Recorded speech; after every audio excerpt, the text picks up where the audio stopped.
என்ற தலைப்பிலே நாம் நித்திய ஜீவனுக்கு தேவையான காரணிகளை பற்றி நாம் தியானித்துக் கொண்டிருக்கிறோம். 1 யோவான் 2ஆம் அதிகாரம் 25ஆம் வசனத்தின்படி நித்திய ஜீவனை அளிப்பேன் என்பதை அவர் நமக்கு செய்த வாக்குத்தத்தம் என்று யோவான் சொல்லுகிறபடி அந்த வாக்குத்தத்தத்தை சுதந்திரித்துக் கொள்ளுகிற பிள்ளைகளாக நாம் விளங்க வேண்டும் என்று தேவன் விரும்புகிறார். தேவன் நித்தியமானவர் என்பதை குறித்து நாம் பார்த்தோம். அதில் இன்னும் ஒரு சில குறிப்புகளை இன்று பார்க்க வேண்டி இருக்கிறது. ஏனென்றால் அது மிகப்பெரிய ஒரு பாடம். இருந்தாலும் சில குறிப்புகளை பார்த்துவிட்டு நாளை வேறொரு காரியத்திற்கு நாம் கடந்து செல்ல போகிறோம். தேவன் என்றென்றும் வாழ்கிறவர், நித்தியமாக வசித்துக் கொண்டே இருக்கிறவர் என்று வேதம் மிக அழகாக சொல்கிறது. அதை துவக்க வசனமாக வாசிக்கும்படி கேட்டுக்கொள்கிறேன். ஏசாயா தீர்க்கதரிசியின் புஸ்தகம் 57ஆம் அதிகாரம் 15ஆம் வசனம்.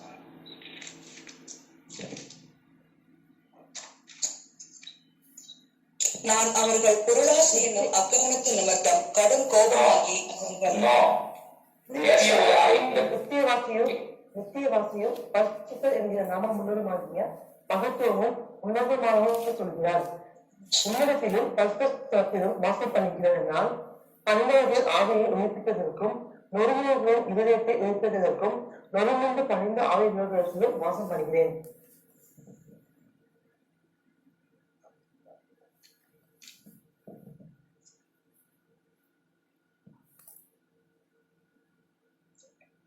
படிக்கும் போது மியூட் எடுத்துக்கோங்க, மற்ற டைம் மியூட் போட்டுக்கோங்க. சில பேர் மியூட் எடுத்துட்டே இருக்கீங்க, நான் போட்டுட்டே இருக்கிறீங்க. மியூட் போட்டிருக்கேன், மாணிக்க மியூட் எல்லாம் எடுத்துட்டே இருக்கேன். மியூட் போடணும்.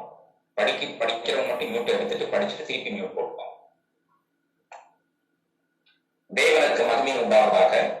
பரலோகத்தை நோக்கிய பயணம் என்ற தலைப்பிலே நாம் தேவனுடைய வார்த்தையை தியானித்துக் கொண்டிருக்கிறோம். நித்திய ஜீவனுக்கு ஏதுவான காரணிகளை குறித்து 1 யோவான் 2:25 படி நித்திய ஜீவனை அளிப்பேன் என்பதை அவர் நமக்கு செய்த வாக்குத்தத்தம்.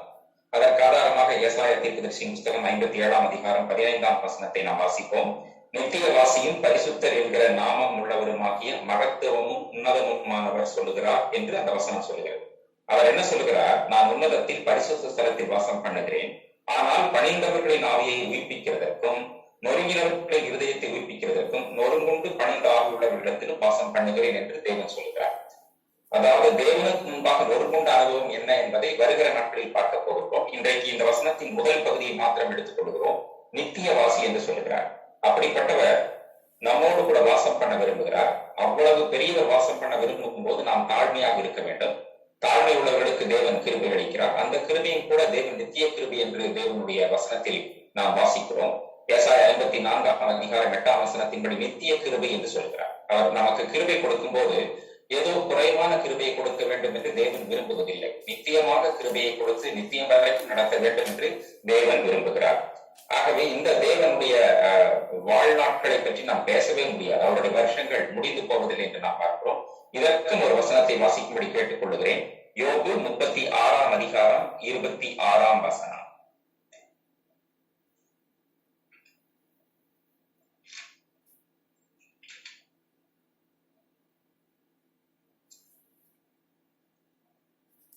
யோபு 36:26.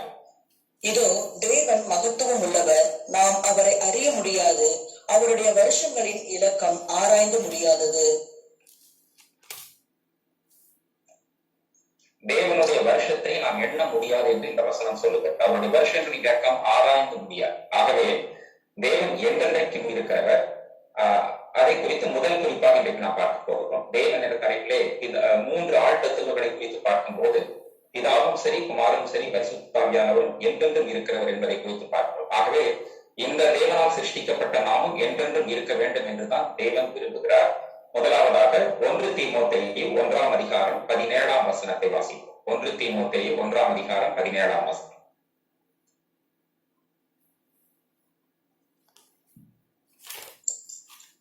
நித்தியமும் அழிவில்லாமையும் அதரிசனமும் உள்ள ராஜனுமாய் தாம் ஒருவரே ஞானமுள்ள தேவனுமாய் இருக்கிறவருக்கு கனமும் மகிமையும் சதா காலங்களிலும் உண்டாயிருப்பதாக. ஆமென். பல வசனங்களில் இதை பற்றி பவுல் சொல்வார். ஆனால் இந்த ஒரு வசனத்தை நாம் எடுத்திருக்கிறோம். தேவன் என்றென்றைக்கும் நித்தியமாக இருக்கிறார். அவர் எப்பொழுதுமே இருக்கிறவராகவே இருக்கிறார். ஆகவே நாமும் எப்பொழுதும் இருக்க வேண்டும் என்று வாஞ்சிக்கிறார். ஆனால் அந்த தன்மையை நாம் இழந்து போய்விட்டபடியினால் தேவன் கிருபையாக நேற்று நாம் பார்த்தபடி தம்முடைய குமாரனை அனுப்பினார். குமாரனும் நித்தியமானவர் என்று தேவனுடைய வசனம் சொல்கிறது. ஏசாயா தீர்க்கதரிசியின் புஸ்தகம் 9ஆம் அதிகாரம் 6ஆம் வசனத்தில் அவருக்கு கொடுக்கப்பட்ட 5 நாமங்களுள் ஒன்று நித்திய பிதா. ஆகவே அவரும் நித்தியமானவர் என்பதை வேதம் திட்டவட்டமாக சொல்கிறது. எபிரேயர் 7ஆம் அதிகாரம் 24ஆம் வசனத்தில் அதை நீங்கள் வாசிக்கலாம். மூன்றாவதாக பரிசுத்த ஆவியானவரை பற்றி எபிரேயர் 9ஆம் அதிகாரம் 14ஆம் வசனம் இவ்வாறு கூறுகிறது. நித்திய ஆவியினாலே பெற்றபடியாக தேவனுக்கு ஒப்பு கொடுத்த கிறிஸ்துவனுடைய ரத்தம் ஜீவனுள்ள தேவனுக்கு ஊழியம் செய்வதற்கு உங்கள் மனசாட்சிய சட்டக்கிரிகளுக்கு தெரிவிப்பது.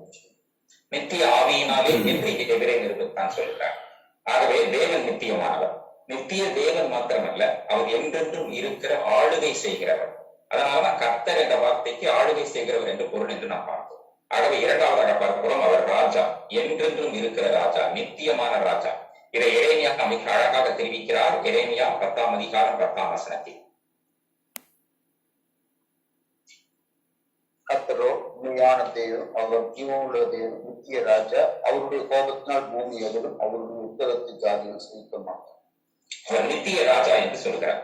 இந்த வசனங்களை நாம் தெரிந்து கொள்வதனால் எந்த ஒரு காரியம் இல்லை. இந்த வசனத்தை தெரிந்து கொண்டு இதில் ஒரு சத்தியத்தை நாம் கற்றுக்கொள்ள வேண்டும். என்னவென்றால், நித்திய ராஜா என்று சொன்னால் அவர் என்னை ஆளுகை, ராஜா என்றால் என்னை அவரை ஆளுகை செய்ய வேண்டும். நித்திய ராஜா என்று சொன்னால் அவர் என்னை நித்தியமாய் ஆளுகை செய்ய வேண்டும். நித்தியமாய் அவர் என்னை ஆளுகை செய்ய வேண்டும் என்றால் நான் நித்திய ஜீவனை பெற்றவனாக, அவரோடு கூட நித்தியத்தில் வாழப்போகின்றவனாக நான் இருக்க வேண்டும். அப்ப ராஜா என்று சொன்னால் ஆளுகை. தேவன் என்னை ஆளுகிறாரா? பாருங்க, ஆரம்ப காலத்துக்கு தான் தேவன் தான் ஆள வேண்டும் என்று விரும்பினார். சாமுவேல் தீர்க்கதரிசியின் காலத்திலே ஜனங்கள் ராஜா வேண்டும் என்று கேட்ட போது, சாமுவேல் துக்கப்பட்ட போது தேவன் என்ன சொன்னார்? அவர்களை நான் ஆளாதபடிக்கு என்னைத்தான் தள்ளினார்கள் என்று சொன்னார். ஆகவே தேவன் ஆள வேண்டும் என்பதுதான் வேதத்தினுடைய பிரமாணம் என்பதை நாம் அறிந்து கொள்ள வேண்டும். புறஜாதி கூட இந்த தேவனுடைய ராஜ்யத்தை அல்லது அவருடைய ஆளுகிற தன்மையை குறித்து சொல்லுகிறார். நேபுகாத்நேச்சார் சொல்லும் பொழுது, தானியேல் தீர்க்கதரிசியின் புஸ்தகம் 4ஆம் அதிகாரம் 3ஆம் வசனத்தில், அவருடைய ராஜ்யம் நித்திய ராஜ்யம் என்றும் அவருடைய ஆளுகை தலைமுறை தலைமுறையாக நிற்கும் என்று சொல்கிறார். அப்போ இந்த சத்தியம் இருக்கட்டும், இதுல நான் ஒன்றை கற்றுக்கொள்ள வேண்டும். தலைமுறை தலைமுறையாக என்று சொன்னால் எனக்கு பின் வருகிற தலைமுறை, அல்லது நான் ஆத்துமாக்களை ஆதாயம் பண்ணும்போது அவர்கள் மறுபடியும் ஆத்துமாக்களை ஆதாயம் பண்ணும்போது அடுத்தடுத்த தலைமுறை அவர்கள் அதை சுதந்திரித்துக் கொள்ள வேண்டும். அதாவது தேவனுடைய ஆளுகை, தேவன் அவர்களை ஆள வேண்டும். அப்பதான் தேவ சமாதானம் அவர்கள் இருதயத்தை ஆளுகை செய்யும். கொலோசியர் 3:15 படி. ஆகவே தேவனுடைய ஆளுகை இருக்க வேண்டும்.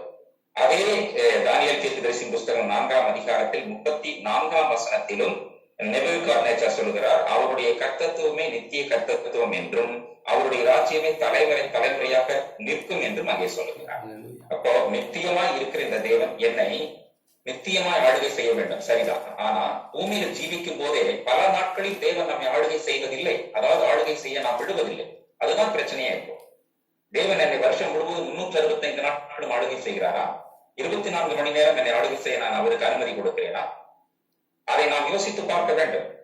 அப்போ பரலோகத்தை நோக்கி இந்த பயணம் என்ற தலைப்பிலே நாம் பார்த்துக் கொண்டிருக்கோம். ஆகவே தேவன் ஆளுகை செய்யாவிட்டால், இங்கே தேவன் என்னை ஆளுகை செய்யாவிட்டால் நான் எப்படி நித்தியத்தில் போய் அவரோடு கூட சேர்ந்து நான் வாழ முடியும்? அல்லது அவரோட 1000 வருட அரசாட்சியில் அவரோடு கூட எப்படி நான் ஆளுகை செய்ய முடியும்?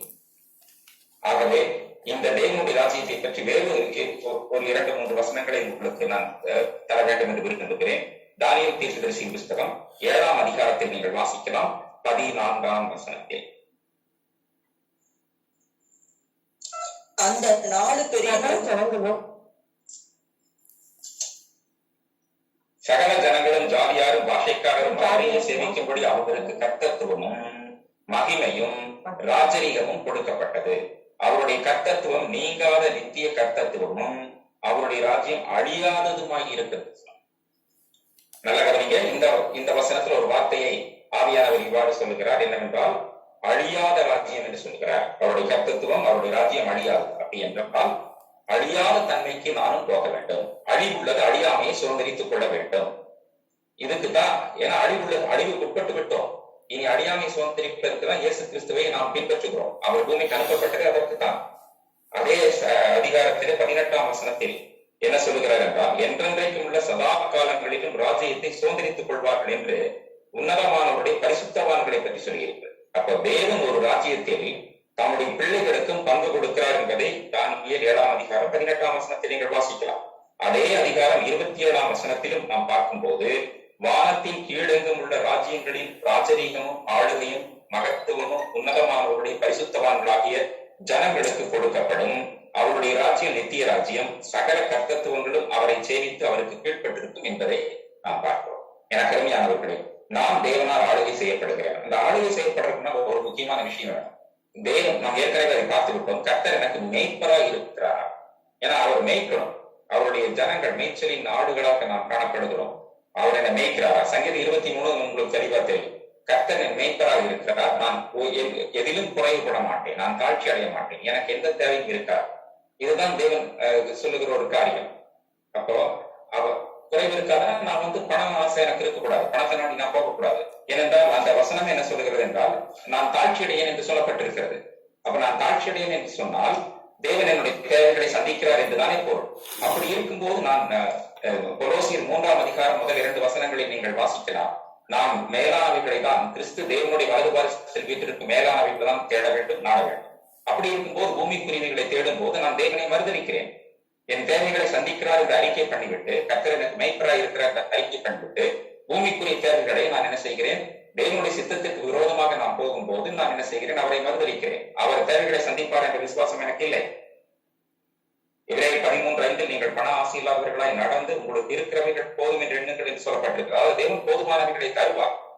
நம்ம தேடி போக வேண்டிய அவசியம் கிடையாது, தருவார். முதலாவது தேவனுடைய ராஜ்யத்தின் நீதியை தேடும் போது. தொடர்ந்து சொல்லும் பொழுது யோசுவா 1ஆம் அதிகாரம் 5ஆம் வசனத்தில் ஒரு பகுதியை சொல்லுகிறார், நான் உன்னை விட்டு விலகுவதில்லை, உன்னை கைவிடுவதில்லை என்ற வசனத்தை மறுபடியும் இங்கே எடுத்து மேற்கோள் காட்டுகிறார் எபிரேயர் 13:5. அப்ப அவர் என்னை மேய்க்கிறார், அவர் என்னை நல்ல பொருளிடங்கள் என்னுடைய தேவைகளை எல்லாம் சந்திக்கிறார், அவர் என் ஆத்துமாவை தேற்றுகிறார், மூலமாகிய மீட்டுக் கொள்கிறார், எந்த பிரச்சனையில் அகப்பட்டாலும் மீட்டுக் கொள்கிறார், நீ தொடர்ந்து நீதியின் பாதையில் நடத்துகிறார். அப்புறம் வாழ்க்கையில வியாதிகள் பிரச்சனைகள் மரணங்களின் பள்ளத்தாக்குமாக நான் போனா கூட அதில் அவர் கூட இருந்து அவர் தேற்றி என்னை என்ன செய்கிறார்? அதில் காப்பாற்றுகிறார். தேவரே என்னோடு கூட இருக்கிற என்னுடைய கோலும் தடியும் என்னை தேற்றும். அது மாத்திரமல்ல, என்னுடைய சத்துருக்களுக்கு முன்பாக என் தலையை உயர்த்துகிறார். அடுத்த வசனத்தில் 8வது சொல்லுகிறார், அவர்களுக்கு முன்னால் என்னை நிரம்பி வடிக்கிற ஒரு பாத்திரமாக கர்த்தர் என்னை பயன்படுத்துகிறார். நான் இந்த பூமியில் இருக்கிற வரைக்கும் ஜீவனுள்ள நாளெல்லாம் நன்மையின் கிருபை என்னை பின்தொடர வைக்கிறார். அது மாத்திரமல்ல, பரலோகத்திலும் கொண்டு போய் சேர்க்கிறார். நீடித்த நாட்களுக்கு என்னை கொண்டு போய் சேர்க்கிறார். நான் கர்த்தருடைய வீட்டில் நீடித்த நாட்களை நிலைத்திருப்பேன். ஆகவே நான் கர்த்தருக்குள் நான் ஒரு ஆடாக மாறி, ஆட்டுக்குட்டியாக மாறி தேவனால் மேய்க்கப்பட ஆரம்பித்த நாளிலிருந்து பரலோகம் சென்று நித்திய ஜீவன் சென்று சேருகிற வரைக்கும் எல்லா தேவைகளையும் சந்திக்கிறார் என்று சொன்னால், நான் அதை தாண்டி வேற ஏதாவது நான் யோசித்தால் நான் தேவனை மறுதலிக்கிறவனாய் இருப்பேன். ஆகவே எனக்கருமையானவர்களே, தேவன் இவ்வாறு ஆளுகை. இதனாலதான் 2 பேதுரு 1:11 நித்திய ராஜ்யத்திற்கு உட்படுகிற பிரவேசம் நமக்கு அளிக்கப்படும் என்பதை குறித்து பேரு சொல்கிறார். அதை வாசியுங்கள். 2 பேதுரு 1:11.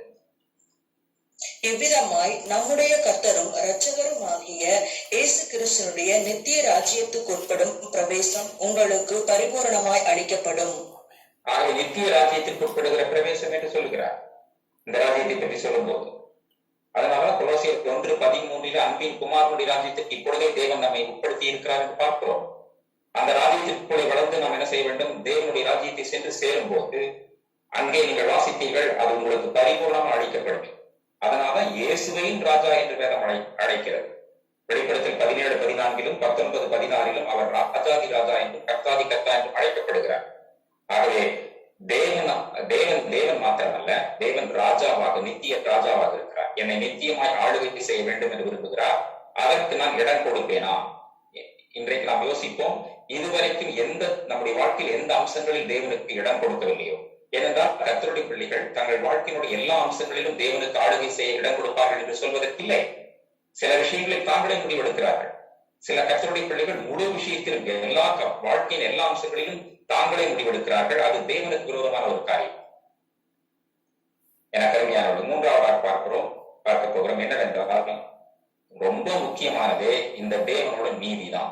ஏன்னா முதல் இழந்ததே இந்த விஷயம் தான், சுயநீதி தான் உள்ள வந்துச்சு. ஏன்னா நீதியினால் தான் சிங்காசனம் உறுதிப்படும். நித்திய ராஜ்யம் சொன்னாலே தேவனே நீதிபரர் அப்படின்னு அவருடைய பிள்ளைகளும் அவருடைய நீதியில் நடக்க வேண்டும். இந்த நீதியை பற்றி எஸ்ரா மிக அழகாக சொல்லுகிறார். சங்கீதம் 119 142.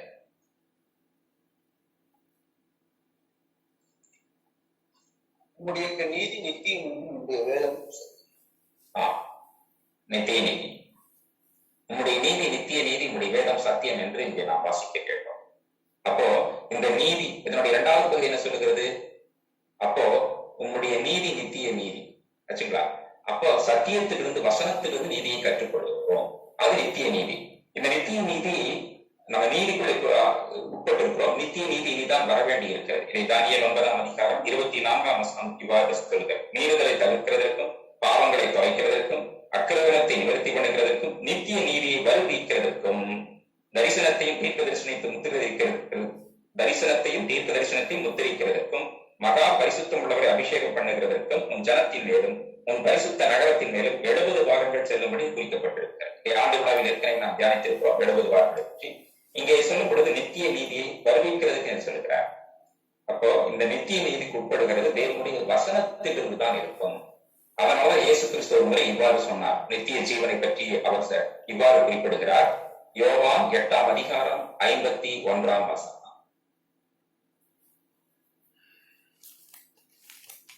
ஒருவன் என் வார்த்தையை கை கொண்டால் அவன் என்றென்றைக்கும் மரணத்தை காண்பதில்லை என்று மெய்யாகவே மெய்யாகவே உங்களுக்கு சொல்லுகிறேன் என்றார். பார்த்தீங்களா? தேவனுடைய வசனத்தை கை கொள்ளும் போது, கர்த்தராகிய இயேசு கிறிஸ்துவின் வசனத்தை கை கொள்ளும் போது அவன் என்றைக்கும் மரணத்தை காண்பதில்லை, நித்திய ஜீவனை அடைவான் என்று ஆண்டவர் சொல்கிறார். அப்போ நித்திய ஜீவனே தேவனுடைய வசனத்தில் இருக்கிறது. அந்த ஜீவனை குமாரனில் இருக்கிறது என்பதை ஏற்கனவே நாம் பார்த்தோம். 3 யோவான் 5:11 பார்த்தோம் என்று நான் நினைக்கிறேன். ஆகவே அது நித்திய ஜீவன். அவர் நித்திய நீதியோடு கூட நம்ம நடத்த விரும்புகிறார். அதனாலதான் வேதத்தை சரியாக வேதத்தை வாசிக்கிற பிரகாரமாக வாசித்தால் இந்த நித்திய நீதிக்குள்ளாக நாம் கடந்து செல்வதற்கு பூமியிலேயே தேவன் நீதியின் பாதையில் நடத்துவார். நித்திய ஜீவனை அவர் வாக்களித்தபடி அவர் நமக்கு கொடுக்க வல்லவராக இருக்கிறார். நித்தியத்திலும் தொடர்ந்து நம்மை தேவன் தன்னுடைய இல்லத்திற்குள் அல்லது நம்முடைய வாசஸ்தலன் நமக்கு கொடுக்கிற வாசஸ்தலங்களுக்கு வைத்து காத்துக் கொள்வார். அப்ப என்ன செய்யும்? வேதத்தை சரியாக நீங்கள் வேதத்தை வாசிப்பதை குறித்து கடந்த வகுப்புகளிலே பார்த்தோம். ஒரு திட்டம் போட்டு நீங்கள் படியுங்கள். அப்புறம் இன்னொரு விஷயம், வேதத்தை நாம் ஏற்கனவே 5 வகை ஊழியர்களை பார்த்த போது நாம் பார்த்தோம். தேவனுடைய கிருபையின்படி பரிசுத்த ஆவியானவரின் துணையோடு கூட வேதத்தை வாசித்தால், அதற்கு கீழ்ப்படிந்து ஜெபித்தால் தேவன் நம்மோடு கூட எப்படி பேச முடியும்?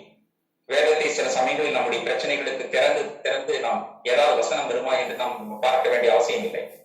அப்படி என்றால், இப்ப உதாரணத்திற்கு ஒரு வாலிபன் திருமணம் செய்கிறார் என்று வைத்துக் கொள்ளலாம்.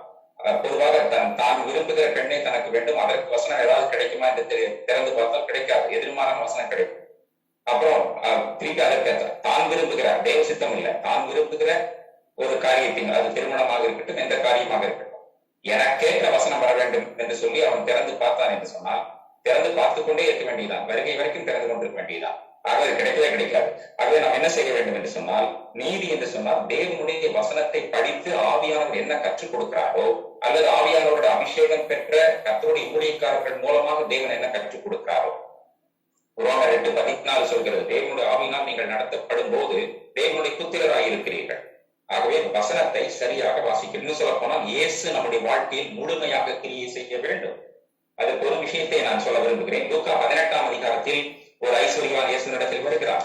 அவன் இயேசுவை நோக்கி வருகிறார், நித்திய ஜீவனை பற்றி அவன் கேட்கிறார்.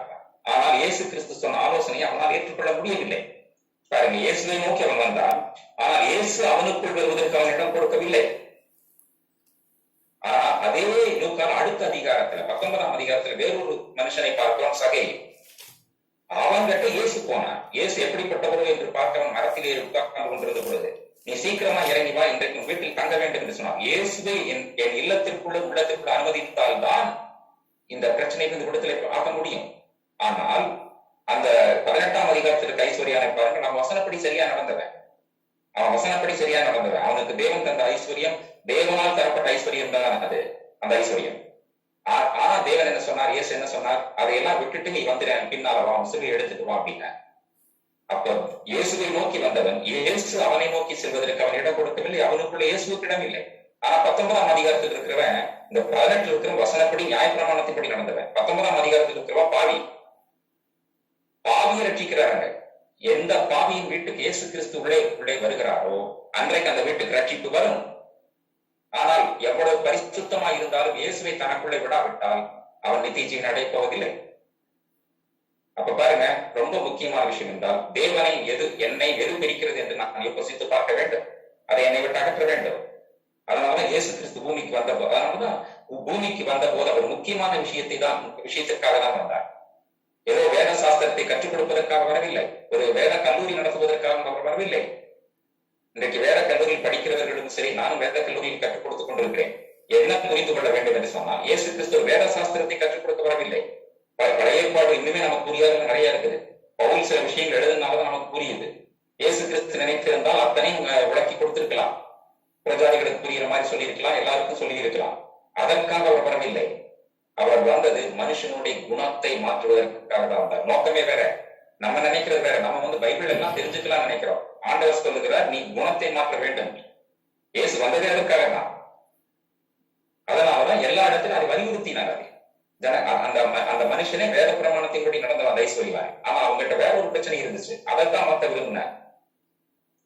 ஆகவே பண ஆசை இல்லாதவர்களா நடந்து, அவங்ககிட்ட பணம் இருந்துச்சு அந்த ஐஸ்வர்யாங்கிட்ட, ஆனா அந்த பணத்துக்கு அடிமையா இருந்தான் பிரச்சனை.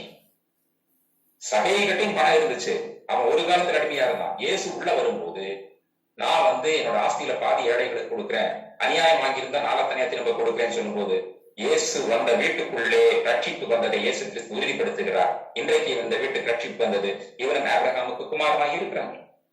ஆக இப்படிப்பட்ட தேவனை பின்பற்றும் போது, அவர் நம்மை ஆளுகை செய்யும் போது, அவருடைய நீதி நடக்கும் போது, தேவன் என்ன செய்கிறார்? நமக்கு நித்தியத்தில் ஒன்றை வாக்கு பண்ணுகிறார்.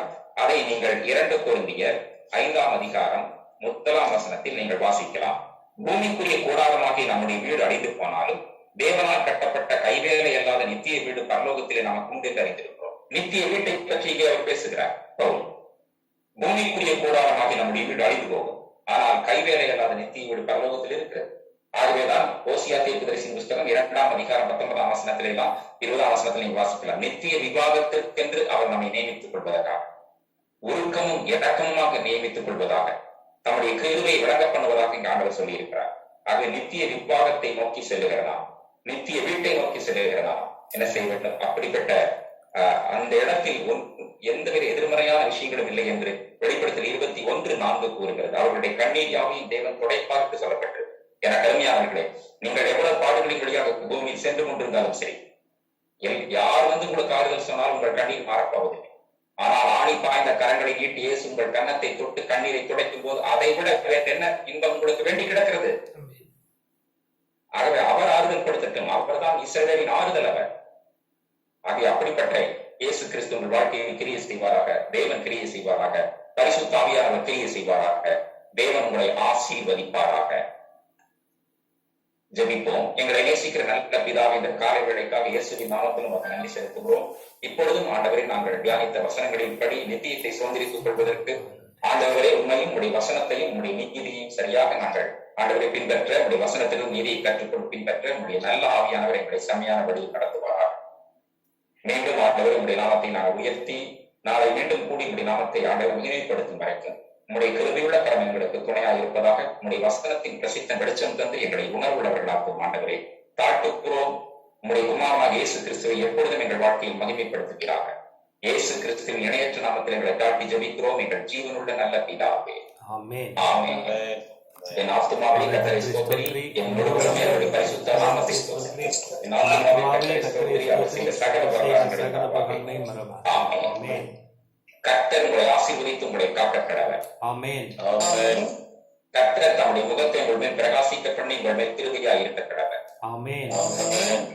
கர்த்தர் தம்முடைய முகத்தை உங்கள் மேல் பிரசன்னமாக்கி உங்களுக்கு சமாதானம் கட்டளையிட கடவர். ஆமென். ஆமென். நம்முடைய கர்த்தராகிய இயேசு கிறிஸ்துவின் கிருபையும் பிதாவாகிய தேவனுடைய அன்பும் பரிசுத்த ஆவியானவரின் ஐக்கியம் நம் அனைவரோடும் என்றென்றும் இருப்பதாக. ஆமென். ஆமென். கர்த்தர் உங்களை ஆசீர்வதிப்பாராக. சற்று நேரத்தில் இந்த பதிவு உங்களுக்கு வரும். யாருக்காக வராவிட்டால் நீங்கள் வாட்ஸ்அப் மூலமாக எனக்கு தெரிவிக்கலாம். மீண்டும் நாளை சந்திப்போம். தேவன் தொடர்ந்து நம்மோடு இடைப்படுவாராக. ஆமென். Thank you, brother. Thank you, brother.